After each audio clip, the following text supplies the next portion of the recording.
यज्ञशाला में उपस्थित आर्य वन विकास farm trust के माननीय प्रधान जी, विद्यार्थीगण, धार्मिक सज्जन वृंद, वंदनीय मातृशक्ति। आज 31 अगस्त 2023 श्रावणी पर्व के रूप में मनाया जा रहा है।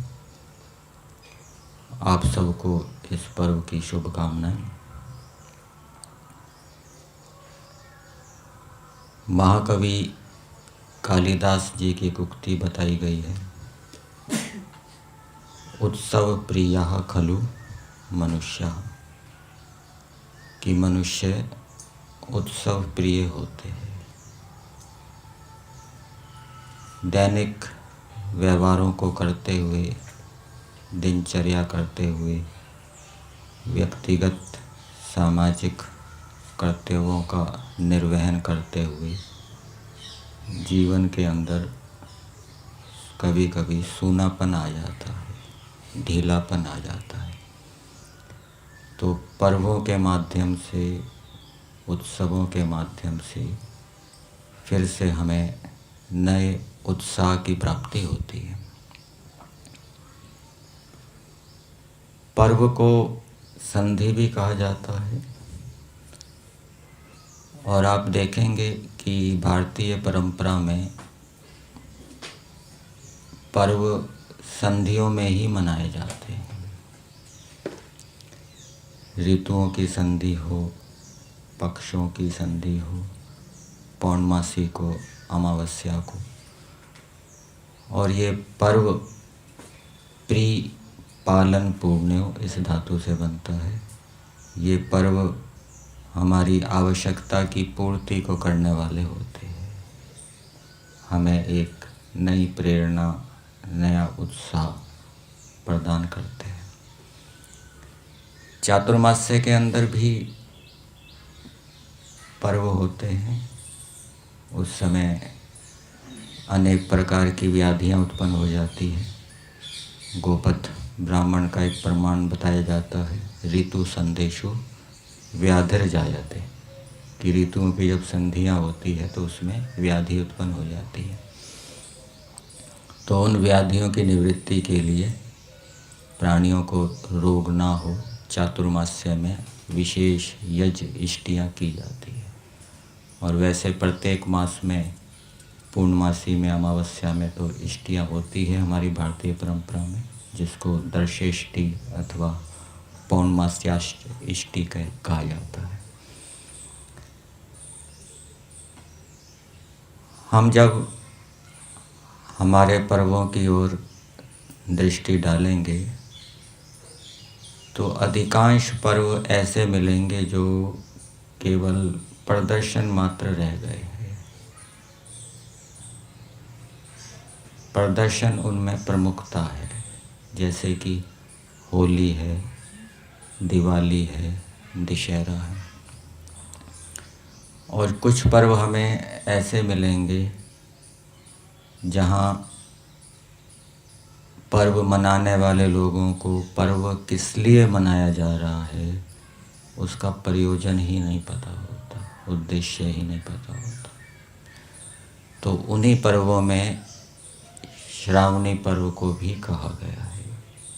श्रावणी पर्व का प्रयोजन क्या है, उद्देश्य क्या है, लोगों के दिमाग से वो तिरोहित हो गया, हट गया।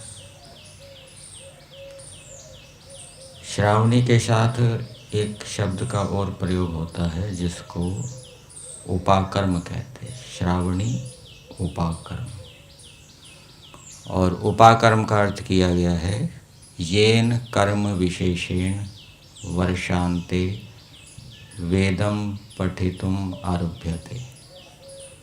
जिस कर्म विशेष से वर्षा ऋतु के अंत में वेद को पढ़ना प्रारंभ किया जाता है।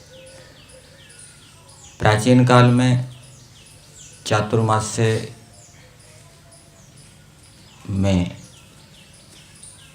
वेदों का पठन पाठन होता था। वर्षा के बाद वेदों को पढ़ा जाता था, उनका स्वाध्याय किया जाता था, और उसके चिन्ह भी आपको वर्तमान में मिलेंगे।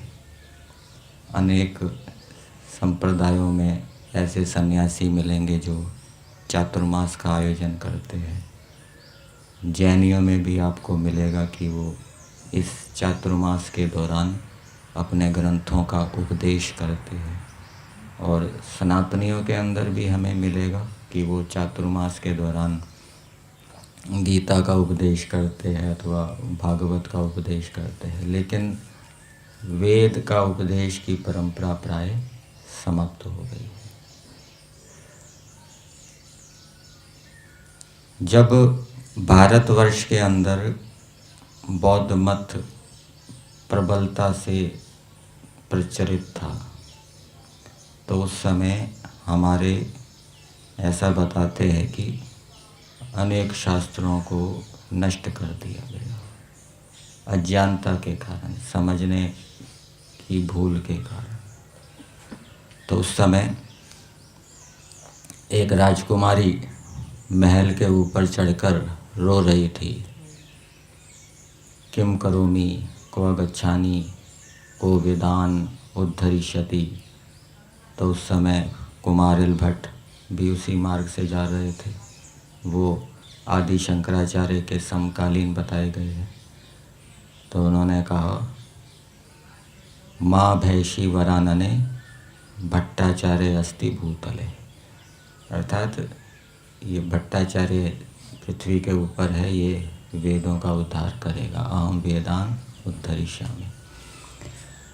आजकल भी वर्तमान के अंदर भी अनेक बौद्ध ऐसे मिलेंगे जो वेद आदि शास्त्रों के ऊपर आक्षेप करते हैं कि वेदों के अंदर हिंसा है, वेदों के अंदर पशु बलि का विधान है, नर बलि का विधान है, वेदों के अंदर अश्लीलता है। ऐसे अनेक आक्षेप आज भी वेद आदि शास्त्रों के ऊपर लगाए जाते हैं, और जिन्होंने वेद आदि शास्त्रों को नहीं पढ़ा वो इन भ्रांतियों में आ जाते हैं, उनके मन में वेद आदि शास्त्रों के प्रति अश्रद्धा उत्पन्न हो जाती है।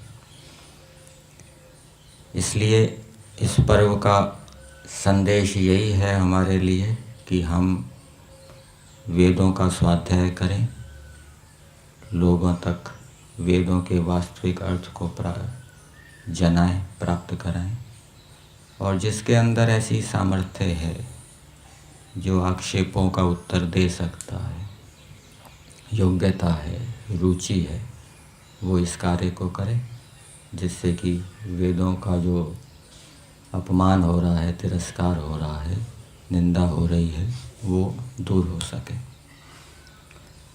आपको अनेक व्यक्ति ऐसे मिलेंगे जिन्होंने चारों वेदों के भाष्य को पढ़ा होगा स्वाध्याय के रूप में।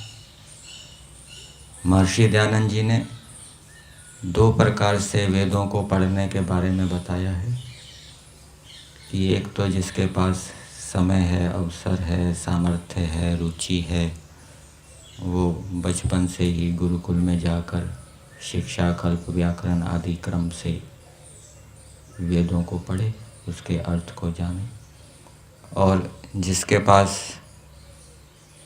समय नहीं है, अवसर निकल गया, बड़ी अवस्था हो गई, बाद में पता लगा, तो उसके लिए क्या उपाय है कि जो उत्तम विद्वानों के, ऋषियों के किए हुए वेद भाष्य हैं उनको पढ़े, उनका स्वाध्याय करें। वेदों के अंदर हमको ऐसे ऐसे विचार, ऐसी ऐसी भावनाएं मिलेगी, वो दूसरे मनुष्यकृत ग्रंथों में नहीं मिलेगी। इसलिए वेदों का महत्व है। आर्य समाज के नियम में भी बताया है, वेद का पढ़ना पढ़ाना, सुनना सुनाना सभी आर्यों का परम धर्म। प्रोफेसर विश्वदेव वेदालंकार जी ने अथर्ववेद की आध्यात्मिक व्याख्या की है। जब हम उस आध्यात्मिक व्याख्या को पढ़ते हैं तो पढ़ते समय बिल्कुल ईश्वर के साथ जुड़ जाते हैं, ईश्वर समझ में आता है, ईश्वर से कैसी बातचीत करनी है, कैसा व्यवहार करना है, अनेक बातें हमको मिलती हैं। और महर्षि दयानंद कृत भाष्य पढ़ेंगे, उसमें भी हमें विज्ञान संबंधी बातें भी मिलेगी। कुछ मंत्र मैं आपको अथर्ववेद की आध्यात्मिक व्याख्या के बताता हूँ।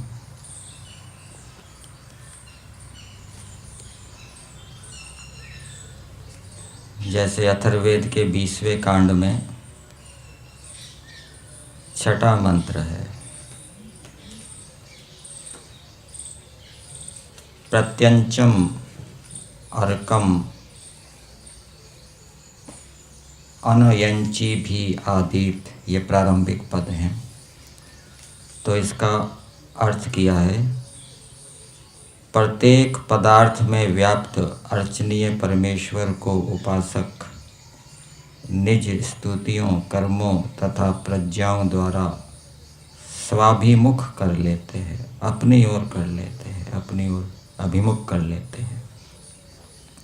तदनंतर ही अभिष्ट मोक्ष रूपी स्वादु अन्न का स्वधाम, मोक्ष को स्वादु अन्न के रूप में कहा गया है, मोक्ष रूपी स्वादु अन्न का लाभ करते हैं।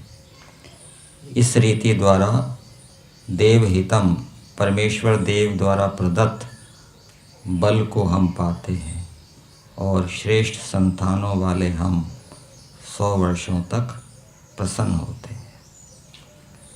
फिर 125वें सूक्त के पहले मंत्र में बताया है, मंत्र का प्रारंभिक पद है, अपेंद्र प्राचो मघवन, हे संपत्तिशाली सम्राट, आप हमारे पूर्व दिशा के स्नेह न करने वाले शत्रुओं को परे धकेलिए।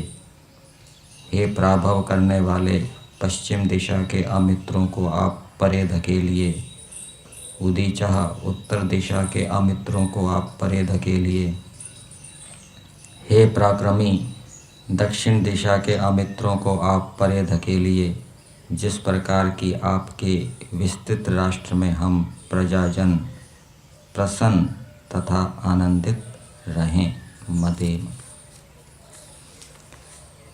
इसी प्रकार से 20वें कांड में ही 124वें सूक्त का दूसरा मंत्र है, कस्त्वा सत्यो मदानाम मंघिष्ठो मत्सदंदसा। ये जो हम संस्कारों के अंत में महादिव्य गान करते हैं, उसके अंतर्गत भी ये मंत्र है। तो इस मंत्र का अर्थ दिया है, कौन है जो तुझे आध्यात्मिक अन्न अर्थात आनंद रस से मत्सत मस्ताना बना देता है, और कौन है जो कि तुझे दृढ़ सुदृढ़ आध्यात्मिक संपत्तियां प्रदान करता है, ताकि तू आरुजे पाप के गड्ढों को तोड़ फोड़ सके। तो इसका उत्तर दिया है, वह है मदानाम मंघिष्ठा, आध्यात्मिक मस्तियों का सर्वश्रेष्ठ प्रदाता, सत्य स्वरूप परमेश्वर।